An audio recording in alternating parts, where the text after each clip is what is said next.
श्रीमद्भागवते महापुराणे दशमस्कन्धे अथ सप्तमोऽध्यायः।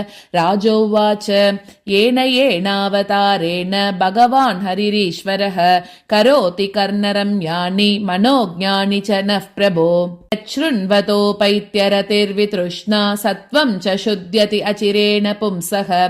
भक्तिर्हरौ तत्पुरुषे च सख्यं तदेव हारं वदमन्यसे चेत्। अतान्यदपि कृष्णस्य तोकाचरितमद्भुतं मानुषं लोकमासाद्य तज्जातिम् अनुरुन्धतः। श्रीशुक उवाच कदाचिदौद्धानिककौतुकाप्लवे जन्मर्क्षयोगे समवेतयोषितां वादित्रगीतद्विजमन्त्रवाचकैः चकारसूनोरभिषेचनं सति। नन्दस्य पत्नी कृतमज्जनादिकं विप्रैकृतस्वस्त्ययनं सुपूजितैः अन्नाद्यवासस्रग् अभीष्टधेनुभिः संजातनिद्राक्षमशीषयत् शनैः। औत्तानिक औत्सुक्यमनामनस्विनी समागतान् पूजयति व्रजौकसः। नैवाशृणोद्वैरुदितं सुतस्य सा रुदन्स्तनार्थी चरणौ उदक्षिपत्। अधशयानस्य शिशोरनोल्पक प्रवाल मृदु अङ्घ्रिहतं व्यवर्तत। वित्वस्तनानारसकुप्यभाजनं व्यत्यस्तचक्राक्ष विभिन्नकूबरम् दृष्ट्वा यशोदा प्रमुखा व्रजस्त्रिय औत्तानिके कर्मणि या समागताः। नन्दादयश्चाद्भुतदर्शनाकुलाः कथं स्वयं वै शकटं विपर्यगात्।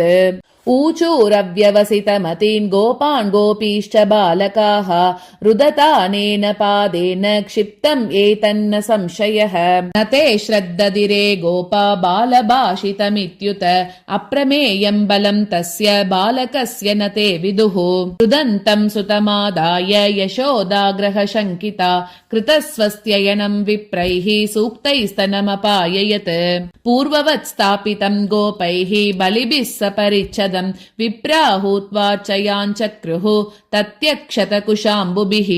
येषु यानृतदम्बेर्ष्या हिंसा मानविवर्जिताः न तेषां सत्यशीलानामाशिषो विपलाकृताः। इति बालकमादाय सामरुग्यजुरुपाकृतैः जलैः पवित्रौषधिभिः अभिषिच्य द्विजोत्तमैः। वाचयित्वा स्वस्त्ययनं नन्दगोपः समाहितः हुत्वा चाग्निं द्विजादिभ्यः प्रादात् अन्नं महागुणम्। गावः सर्वगुणोपेता वासस्रगृक्ममालिनीः आत्मजाभ्युदयार्ताय प्रादात्ते च अन्वयुञ्जत। विप्रामन्द्रविदो युक्ताः तैर्याः प्रोक्तास्तथाशिषः तानिष्फला भविष्यन्ति न कदाचिदपि स्फुटम्। एकदारोहमारूढं लालयन्ति सुतं सति गरिमाणं शिशोर्वोढुं न सेहे गिरिकूटवत्। भूमौ निधाय तं गोपी विस्मिता भारपीडिता महापुरुषमादद्यौ जगतामास कर्मसु। दैत्यो नाम्ना तृणावर्तः कंसभृत्यः प्रणोदितः चक्रवातस्वरूपेण जहारासीनमर्भकम्। गोकुलं सर्वमावृण्वन् मुष्णन् चक्षुं शिरेणुभिः ईरयन् सुमहाघोर शब्देन प्रदिशो दिशः। मुहूर्तमभवद्गोष्ठं रजसा तमसावृतम् सुतं यशोदा नापश्यत् तस्मिन्यस्तवती यतः।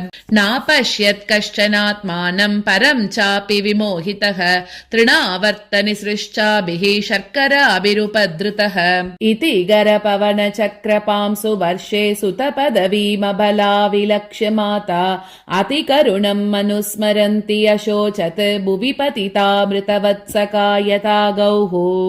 रुदितं मनुनिशम्य तत्र गोप्यः वृषमनुतप्तधियोश्रुपूर्णमुख्यः रुरुदुरनुपलभ्य नन्दसूनुं पवन उपारतपांशु वर्षवेगे। तृणावर्तः शान्तरयः वात्यारूपधरोहरन् कृष्णं न भोगतो गन्तुं नाशक्नोद्भूरिभारभृत्।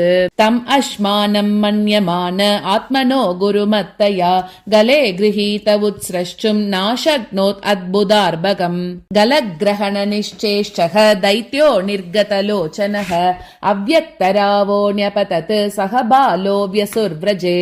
तम् अन्तरिक्षात् पतितं शिलायां तां विशीर्ण सर्वावयवं करालं पुरं यथा रुद्रशरेण विद्धं स्त्रियोरुदत्यो ददृशुः समेताः प्रादाय मात्रे प्रतिहृत्य विस्मिताः कृष्णं च तस्योरसि लम्बमानं तं स्वस्तिमन्तं पुरुषादनीतं विहाय सा मृत्युमुखात् प्रमुक्तम् गोप्यश्च गोपाः किल नन्दमुख्या लब्ध्वा पुनः प्रापुरतीव मोदम् अहो बदाद्यद्भुतमेष रक्षसा बालो निवृत्तिं गमितोऽप्यगात् पुनः हिंस्रस्वपापेन विहिंसितः कलह साधुः समत्वेन भयाद् विमुच्यते किं नस्तपश्चेन्न मदोक्षजार्चनं पूर्तेश्च दत्तम् उत भूत सौहृदम् यत्सम्परेतः पुनरेव बालकः दिष्ट्या स्वबन्धून् प्रणयन् उपस्थितः दृष्ट्वा अद्भुतानि बहुशः नन्दगोपो बृहद्वने